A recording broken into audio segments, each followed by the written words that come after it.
Hey guys, welcome back for another video. Today I've got something very exciting that I've been working on, going on 10 hours of physical work now, and that is working on the master set speaker positioning. Now this is a concept that is probably going to blow your mind if you've never heard of it. Spoiler alert, I didn't get it to work, but I'm very confident that it's simply my room. And we'll go into that later. It is something that is admittedly rare to happen, even by the guy that's the expert. It's the concept of, you know how you're watching surround sound and you've got sound coming out of your center speaker, and wherever you're sitting in the room, the sound is coming out of that spot in the room. It's doing that with just two speakers, no center. So sitting in any seat in your listening room, being able to hear a centered stereo image, even walking around the room. I've only heard that, and it wasn't because of the master set system, it was because of the speakers from a set of ohms, which are an omnidirectional speaker. And it didn't even truly lock in the sound, it just kind of filled the room with the sound, and you got a weird stereo image. Hey, no! Clover is on a rampage because she just had lunch and she goes crazy after she eats. And she was going after one of my cables, weren't you? You know, you've got 50 puppy toys here. Why don't you eat those instead of daddy's stuff? Go play. So this whole thing is done without any kind of software, any kind of DSP or processing. It's purely the physical placement of the speakers in the room. The idea is that it sonically couples them together. It pressurizes the physical space very accurately and very evenly. One speaker firing exactly as the other is to lock in that image. Now, because I didn't get it to work, and like I said, it's probably because of my room, I'm going to assume, and everything I've read and spoken to Bob about confirms, that your room, well, the more symmetrical and the more normal it is, meaning 4 walls or at least 3 walls, you're dramatically going to increase your odds of success. Now, I have a very poor room that required a lot of compromises. I have, well, I can pull the drapes, but I've got a big hallway and glass doors on one side. It's completely open on the other, going down a long hallway. In the kitchen, I have unequal walls behind each main speaker, tall ceilings. It's rather shallow. I'm on the long edge, which is actually what they recommend doing, so that's good. But all in all, it's very hard to get even sound left to right where things have to be in my room. So just putting that out there. You may go through all this and not get the total end result, but I absolutely guarantee you that if you spend the time doing this, you are going to get better or way better results than you currently have out of any speakers. I'm not kidding. This is by far the best soundstage I've ever had. Period. It's wider, it's a lot more realistic, and I'll go through that later in the video, but if you watched my previous video on how I set up speakers, 2 main differences. One, I always set my speakers up symmetrically. I would make sure and measure from the back wall, in between speakers, to the side walls, and get everything as perfectly matched as possible. And that is the conventional wisdom. I would also try to get as equal a triangle from the speaker distances to the listening position as possible. I also never touched rake, and the last speakers I had were Klipsch R820Fs, and they had actually a good amount of rake built in with feet that were screwed onto the bottom. But other than that, I never had any rake on any of my speakers. They always came level, and I just set them on the floor, usually with some kind of isolation pad or feet, but that's it. I never adjusted the rake because I never knew what exactly it was supposed to do, what exactly I was listening for. And while I had decent height out of my soundstage with those Klipsch that had a good rake, I have better here with these, because these Polk LSIM 707s have completely adjustable spikes and rubber feet for adjusting your rake, and perfectly leveling them. So those two things, adjusting the rake and, oh, that's the big change. There is no symmetry other than making sure that they are spaced evenly to the listening position, at least for initial setup. Symmetry, throw it out the wall. These are different positions to the back wall. Toe-ins are different. You want rake to be the same, but other than that, throw symmetry out the wall. This is not about measurement. You don't even need a tape measure for any of this. It's all by ear. And we're gonna go through what you can listen to and exactly what to listen for to go through all the steps. So it does take time. This takes time and careful listening. If you don't have a good room with a good system and a good ear, it's not gonna work out for you. But I think most people are gonna meet those qualifications. This is definitely gonna make a huge difference no matter what your situation though. So there are multiple versions of this entire process. It was started by a speaker distribution company as far as the procedures and coming up with the technique. And then they started training people to do it so they could set up the speakers in showrooms and at show events. And later on, different people like Bob Robbins, who has his own version of it, started offering the service for a fee. So if any of you are ballers out there, you can hire him and fly him out to wherever you are. He's in Colorado. So if you're around Colorado, you could get this dirt cheap, just hire him to come over to your house. But if you're not, you can fly him out and he will do this for you. And he has a money back guarantee. If you're not happy, he just puts the speakers back exactly where they were. You just cover travel expenses. He doesn't charge you for the service. So that's pretty cool. And I told him, if he's ever in Tampa for any reason, hit me up. I will hire him on the spot just to see if he can improve it any. I doubt he can, but I'm willing to spend the money if he's already here. Not quite worth it to me to fly him out, but I want to hear the difference. So you can Google and you can get these instructions for free. If you Google Master Set PDF, there's multiples out there that have been out there for years. Okay, first of all, don't feel bad that I'm making this video because I'm not giving away any proprietary information or anything that he's selling specifically. And that leads me to his version. There's also a kind of a condensed version of this called the Iron Chef version. I didn't find that very useful. The Master Set PDF has complete how-to steps.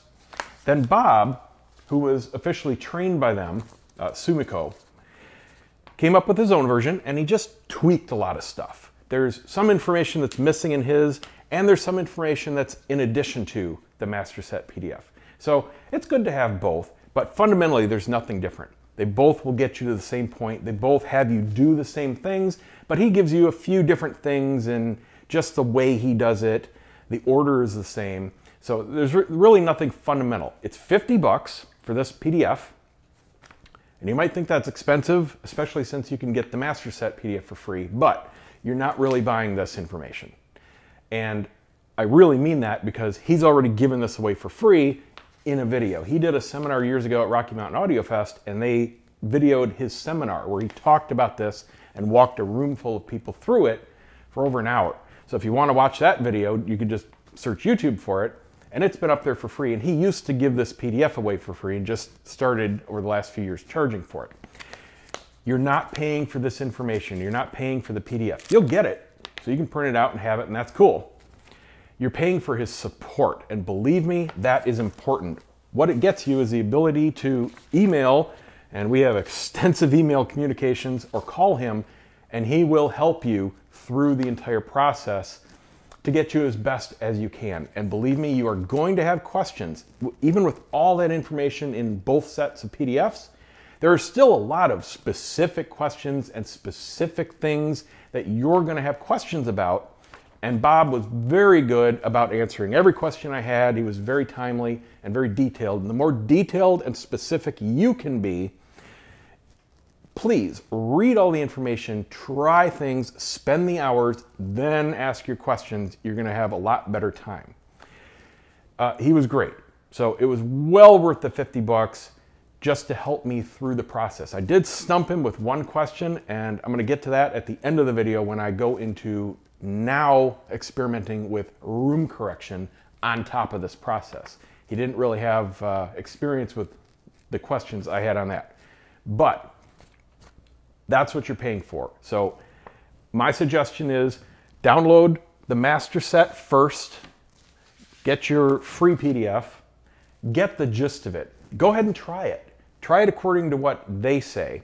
Then, if you can't get that, if it's just not working out for you, which it probably isn't for the first couple hours at least, buy Bob's PDF, get his support, and then go ahead and ask your questions, and he'll get you dialed in as best as possible. So it is worth it to me, especially if you're like me and you love tweaking and tuning and testing and changing and just trying to improve what you have. I love doing that just as much as I love listening to music and watching movies. Seriously.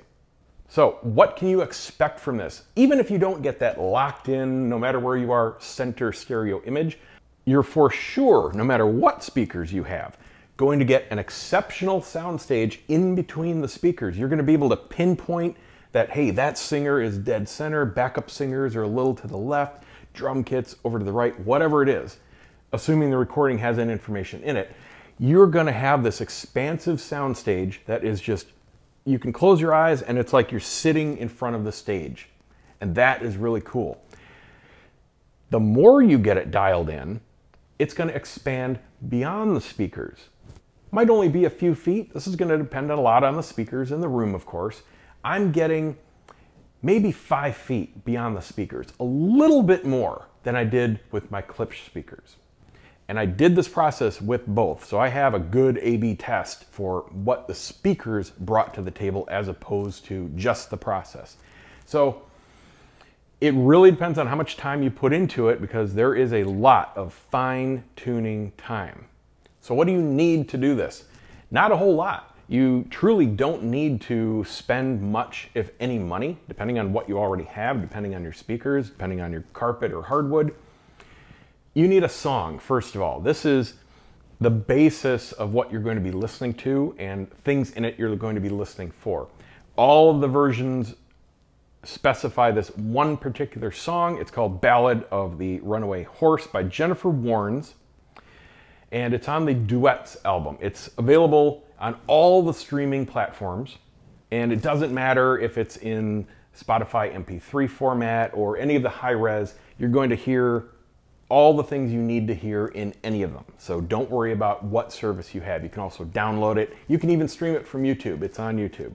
So however you need to get that song, go ahead and do that.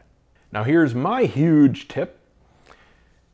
Get yourself a USB drive, assuming you have a recent receiver or DAC or anything that accepts USB local files. You may need to find a specific USB drive that works with your system. This was actually the third one in my collection that I had to use because my receiver, which is a Yamaha, just wasn't compatible with the first two, but this one worked. Format it into FAT or FAT32, I believe it wanted. Check with your receiver. Anyway, you can put songs on this. Download the song. I got it off of YouTube. I can't tell you how to do it because YouTube prevents that type of information going out, whatever. Google how to download YouTube songs.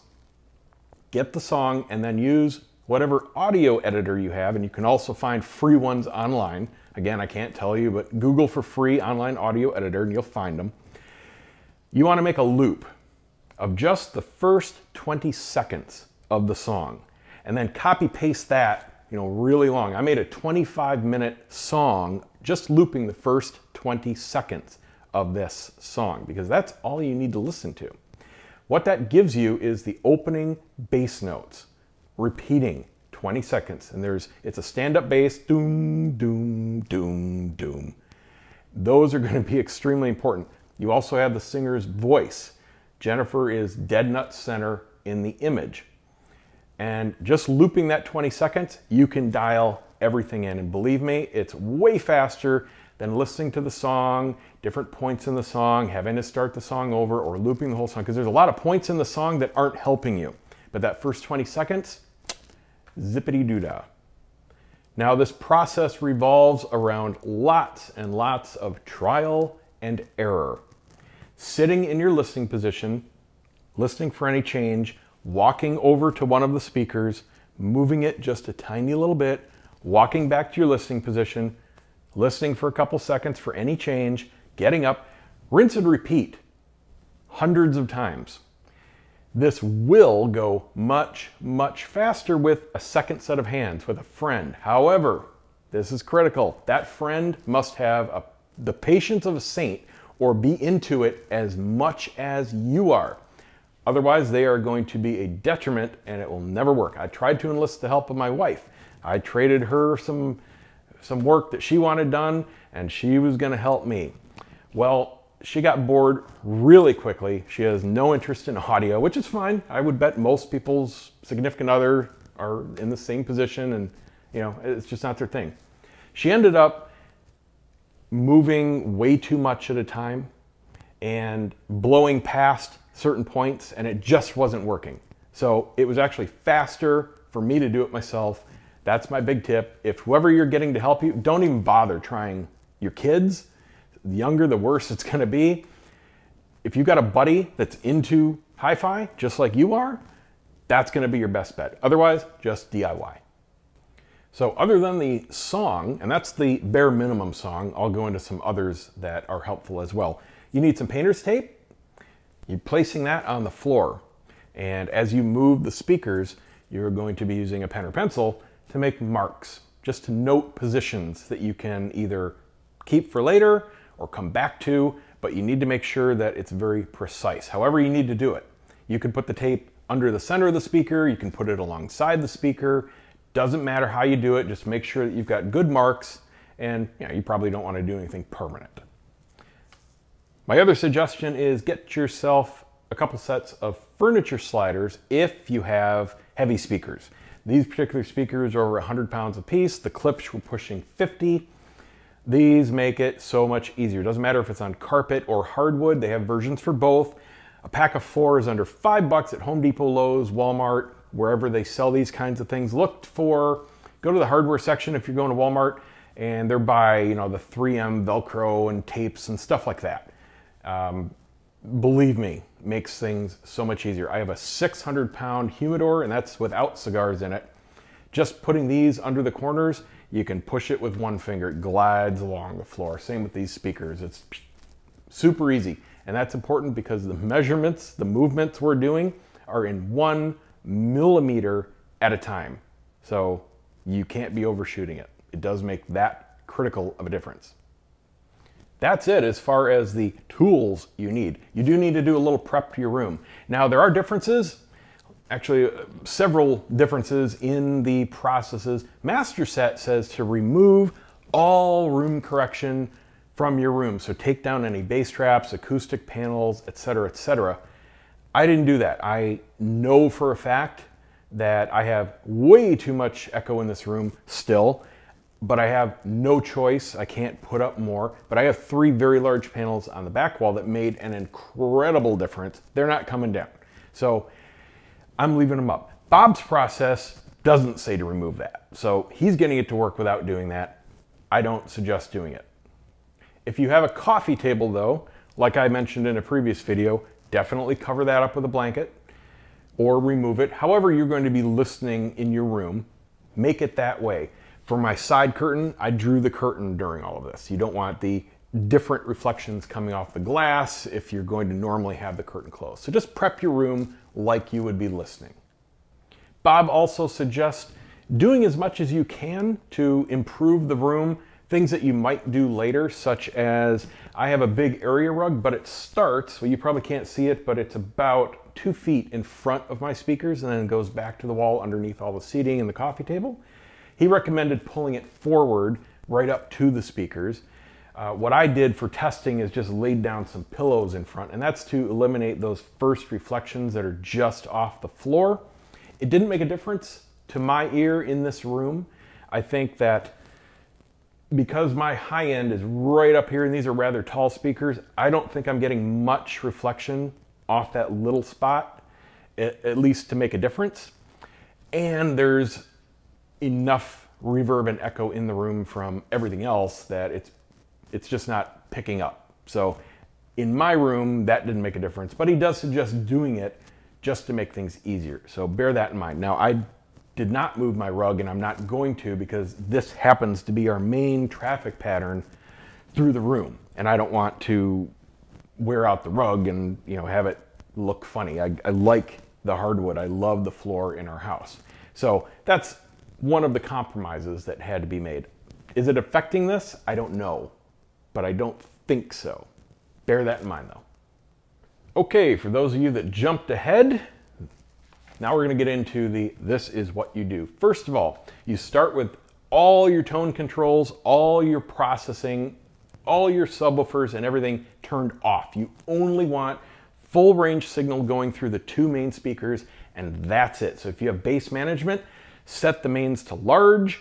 If you have something with pure direct or whatever your receiver is calling, just get the signal to the amplifiers, turn that on. So that's number one. You want no coloration in any of this process.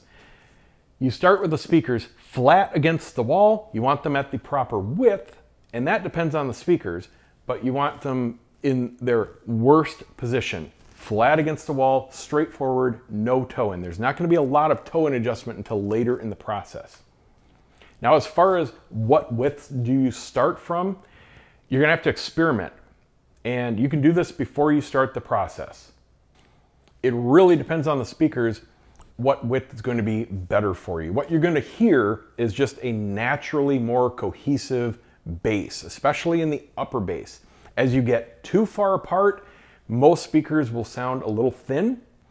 My Klipsch, for example, they like being a little bit closer together. And I've got two positions in my room that I can physically put speakers as far as the width. They're in their wide positions right now, where I've got them on the outer sides of the sub over there and my AV cabinet here. I can also transpose them, and I did that with the Klipsch initially, but I had a nasty null with that sub when it was in the outermost position, so I had these flipped. And the Klipsch weren't terrible in the wide. They were just slightly better in the narrow. So I tried these first in the wide position, sounded great. But just to test, I flipped them and I put them in the narrow positions here. They did not like that at all. These have a very different configuration. These have dual down-firing bass ports. The Klipsch have single and dual, depending on the models, rear-facing bass ports. Some of the older ones have a front-facing bass port. So it's all going to be different. But these in the narrow position lost everything. They sounded terrible. So just getting these back in this position to start, you want to start in the best position possible. So just do some quick testing, again, flat against the wall. You'll instantly hear which one is better. But as far as, is there a correct width? No. You're going to start with one of the speakers. It doesn't matter which. Bob just uses the left speaker in his reference just to make it cohesive through the instructions. So that's what I did. I started with the left speaker, and what you want to do is slowly start pulling it out from the wall. And you can start a few inches out. You don't have to start right at the wall because it's not going to end up correct just a few inches from the wall. But past that point, you're going to be moving it a half inch, no more, a half inch at a time, just straight out. Now this is again one of the differences between the versions. The master set instructions say to toe in the speaker immediately directly at the listening position. Bob says toe it in just a little bit. The Klipsch definitely like to be towed in directly at the listening position. It was easier to hear these differences coming up. With these speakers, they do not like being towed in directly at the listening position. It actually kills the bass. So these like to be just a little bit as we go through this process. So experiment with that. As you're moving this back and forth, take a second and tow it in directly at you and then tow it out a good ways and see which way you have more bass. Whichever way that is, stick with that during the process. So what you're going to do, if you're using the loop like I suggested, you're going to be listening for those bass notes over and over, and you're going to be listening for them to be equal. Now there are just a couple, I believe there's 19 or 20 bass hits in that loop if you do the first 20 seconds, and there are like 2 of them which are a little bit louder just because they pluck the strings a little bit harder. So overall, you're listening for all the bass notes to be equal.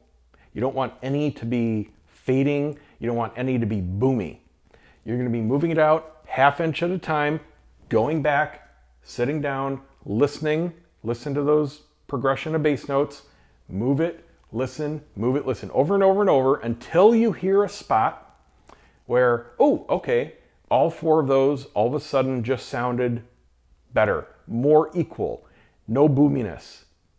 If your speakers go low enough, the lowest bass note is also going to be very even. These go well below that lowest bass note, and it was very easy to dial in. The Klipsch didn't go quite that low, so that lowest bass note never quite matched the other 3.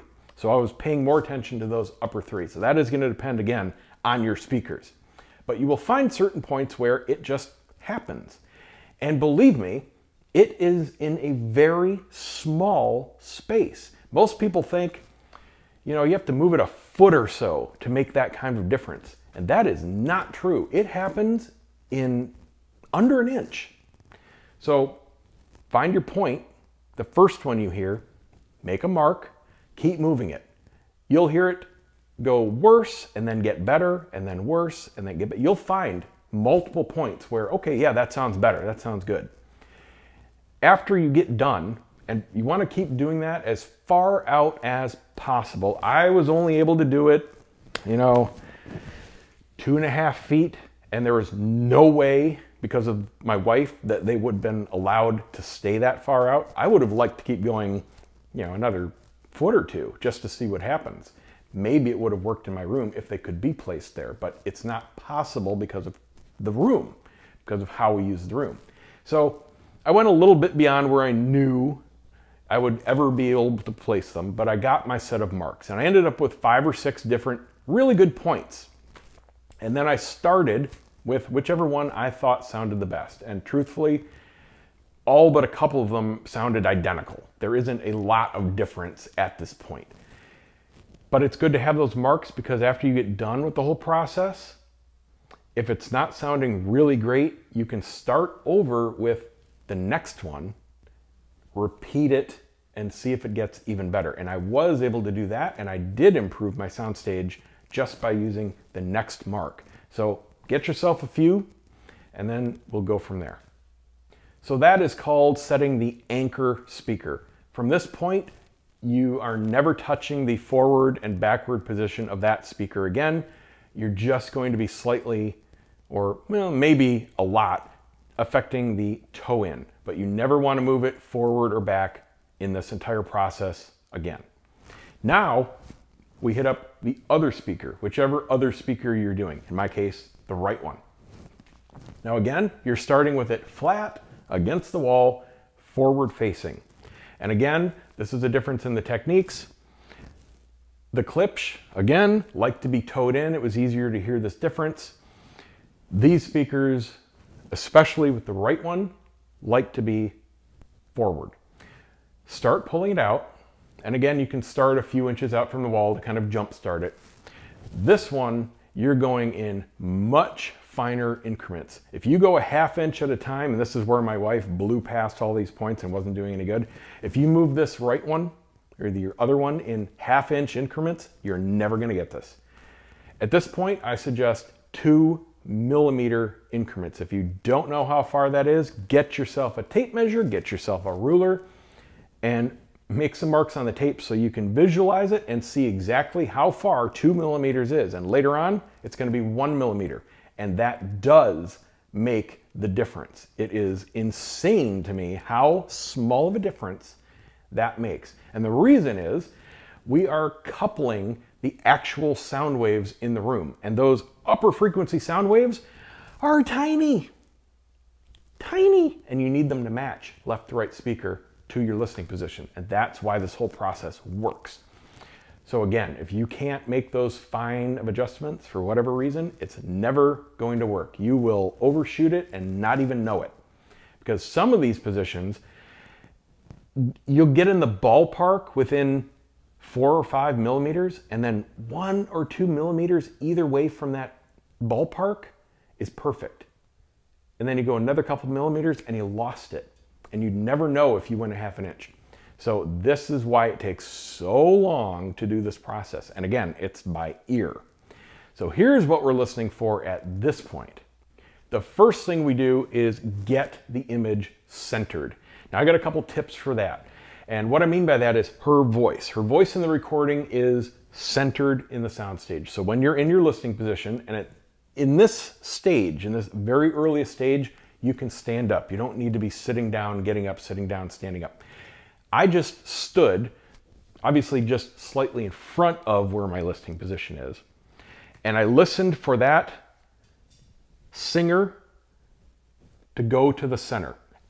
It's going to start out way to the side.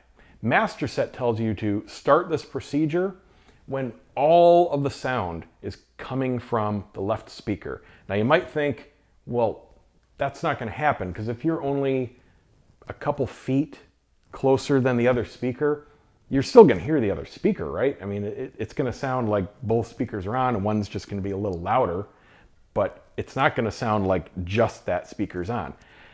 Yes, it does. This is part of the magic. Now, Bob doesn't mention that at all. So that step is not important to him. I tried it both ways. It does happen. It's very weird. And again, it's one of those things where it's just this magic point. I mean, within a half inch, within an inch at most of being at that special point, something happens and you would swear you've unplugged your other speaker. And you're sitting there and all of the sound is coming out of the one speaker. You just can't hear it. It's like a phase cancellation from the other speaker right in that spot. So it's weird, but it happens. If you want to go ahead and get that point, that's where Master Set says to start. Bob says start when the image is right in the center and the bass starts to be reinforced. And that's actually where I got the most luck. So like I said, tried it both ways. I found the point where all of the sound was coming from the one speaker and locked the anchor in that way. Sorry, I'm jumping a little bit. I'm talking about the very first step as far as the sound coming from the first speaker. And then I tried Bob's way of just find the point where the bass is the most reinforced. Bob's way worked better, easier for me. So just putting that out there. So anyway, on to the other speaker. You keep pulling it out. And again, this can be rough, 2 millimeters at a time. Go back and stand in front of your seating position. And when you get it really close, then you start sitting down and actually sitting in the specific spot you're going to be listening for. And then you start moving it in 1 millimeter increments. And here's what's going to happen after that. So unlike your anchor speaker, there aren't multiple spots the other speaker is going to end up in. There is one spot and only one spot. You are matching that precisely to your anchor speaker. So this has to be extremely dialed in. You're going to be moving it 1 millimeter at a time.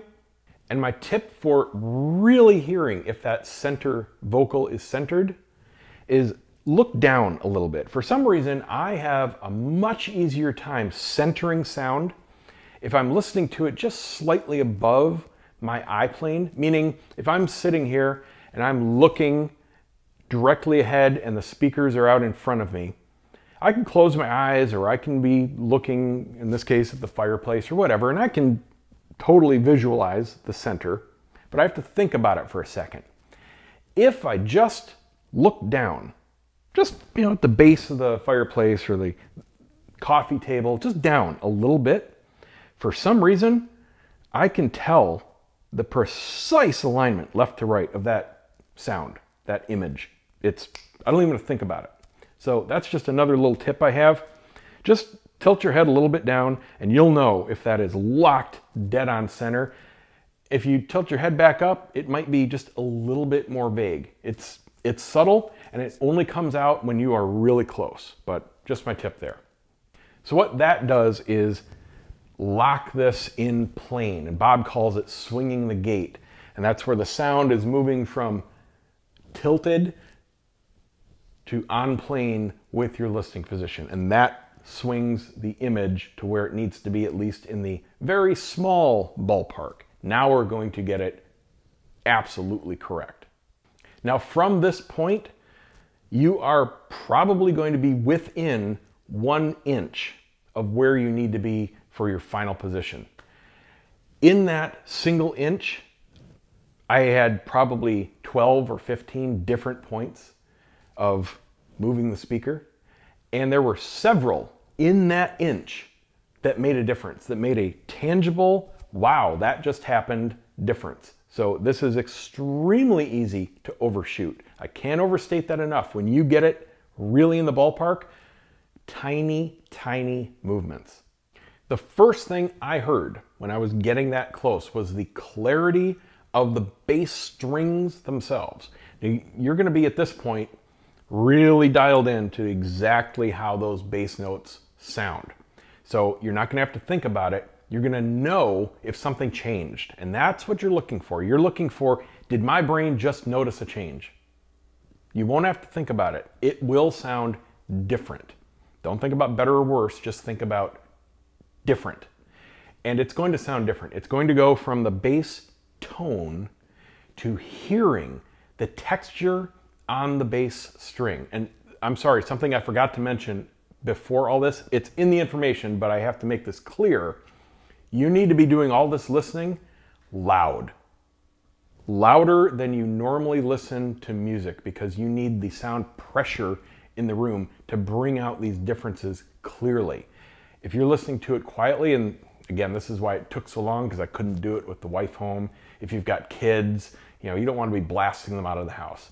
But it has to be loud for your brain to hear these differences like that.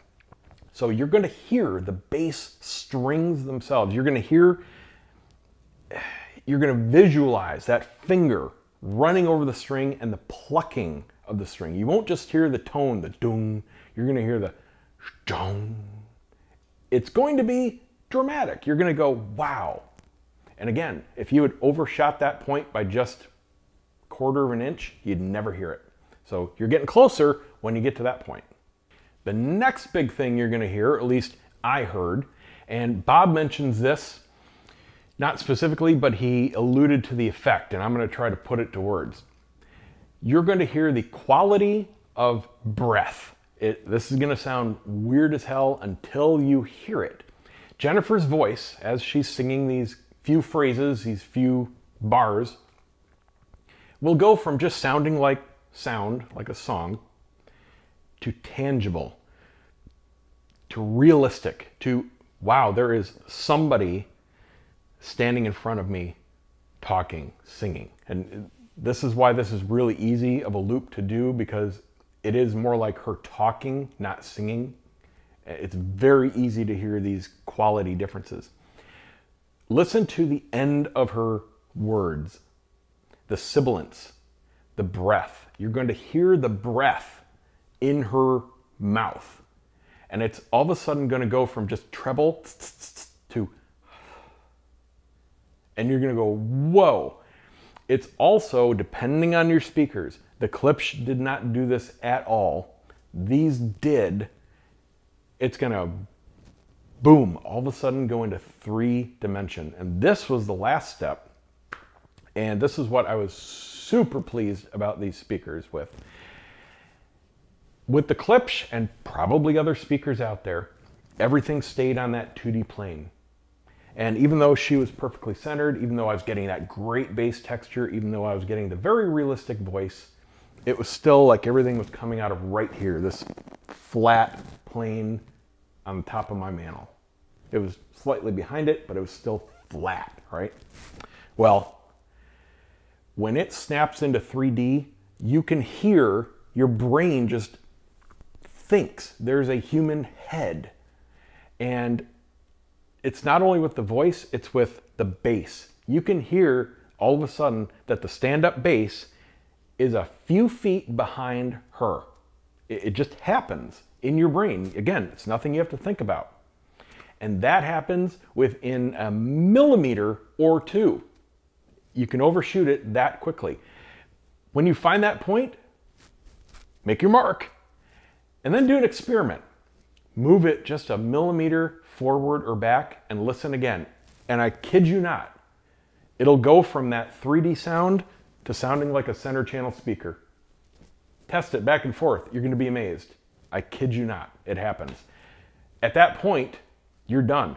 Now, you're already going to know if you got the overall effect or not. Because after just matching the two speakers, if that center channel or that center image isn't locked in place and you can't go to any seat in your room and hear her coming out of the center, it didn't happen. At that point, you can choose another starting point, match your other speaker again, see if that works. I did with several, and it just didn't happen in my room. So that's why Bob says it's very, very rare for that to happen. But the point is, you don't have to go through the whole procedure to know if you're getting that, because that's the first thing that happens. Everything beyond that is all about the SOUNDSTAGE. Now, once you've got that center sounding as great as it can, hopefully with depth, then you can start with toe-in.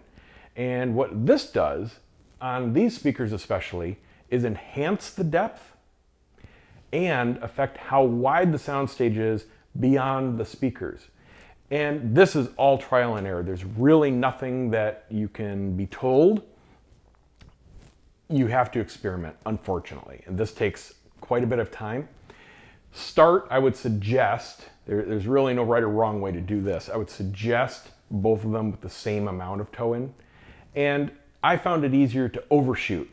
Go with extreme toe-in. My clips like to be toed in so that the cross point was about a foot in front of my listening position. So they were actually very toed in, more than 45 degrees.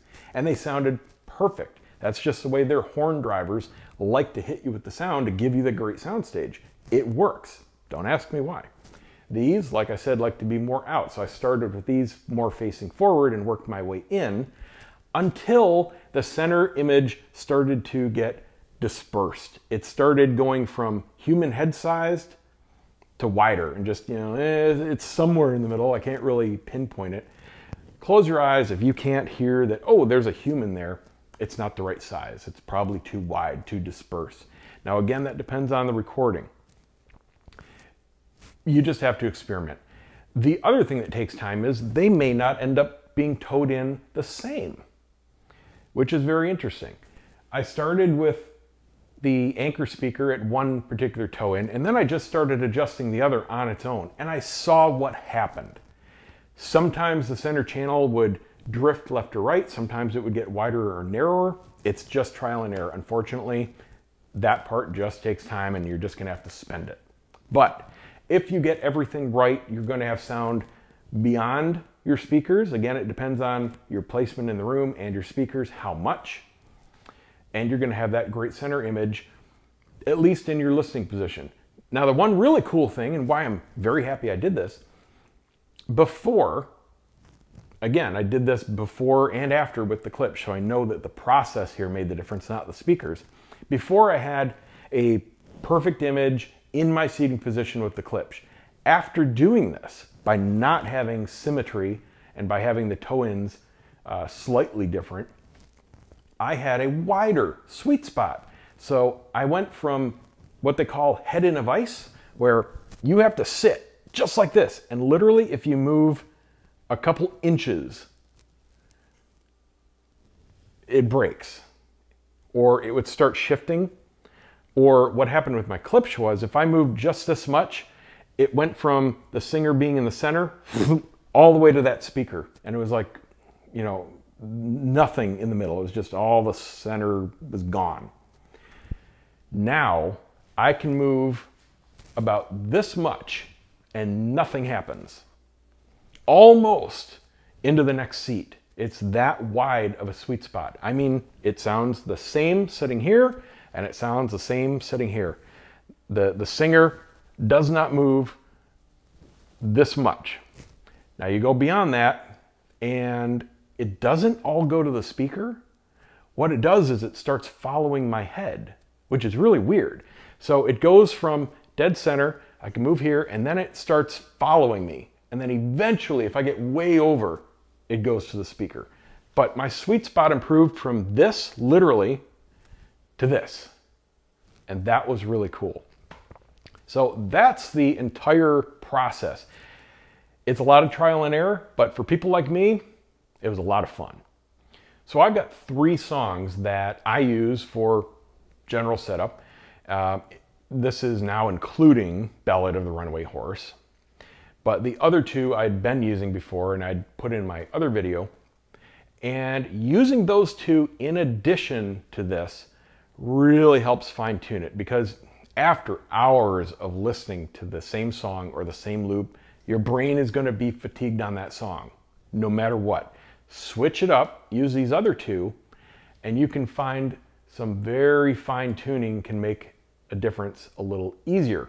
One is Little Room by Norah Jones, and I found that at a couple points, I did have to make a reverse adjustment. I thought it was absolutely perfect with Jennifer. I played Norah, and she was a little dispersed. Make a tiny little adjustment, Norah goes back in. It's like Little Room is a little bit more touchy. I wouldn't want to do this adjustment using Little Room because that would take forever because it's that touchy, but it was really good at that very last stage. The other is just the beginning, just the first 10 seconds of My Love Is by Diana Krall. When you get it locked in, this is something that I never heard before, and that's the other really cool thing. I am hearing so many more details. It's partially because of the speakers, because they have depth, but it's also partially because of the setup. I'm hearing so many more details in songs that I never did before. You can hear, number one, it's a big string bass well behind her and slightly off to the side, but you can hear her finger snaps. She's doing this. And you can hear the direction of her snaps. They're not always in the same spot. It is astounding to me that that information is coming through. When it is perfectly dialed in, that comes through clear as a bell. But again, a millimeter off, that goes away. It starts to get a little diffuse or just sounds, it's vaguely in the center. But man, when it's dialed in, it is precise. It's just like having headphones on. It's cool. So that is the process. It's simple. It is complicated at the same time. It requires a ton of patience and a ton of time. Those are all the tips I've got for you. Again, if you want support, you've got lots of questions, buy Bob's PDF. With that, you get his support, and he is the expert. He's done a ton of these for showrooms and show setups and lots of individual people. He's got the official training. He's got the answers for your specific situation. Email him or call him with very specific questions. Take photos of your entire setup so he knows exactly what he's working with, and he can help you get to the best possible solution. I'll put the link down below to his site, which is myspeakersetup.com, and a video that he did where he explained all of this, where he's basically reading his PDF and taking a few questions at the end of the seminar. So you can watch that as well. Good luck. I hope everybody does this and you get great results. I am very, very pleased with the results. It was well worth it to me, both in time and a little bit of cost. See you next time.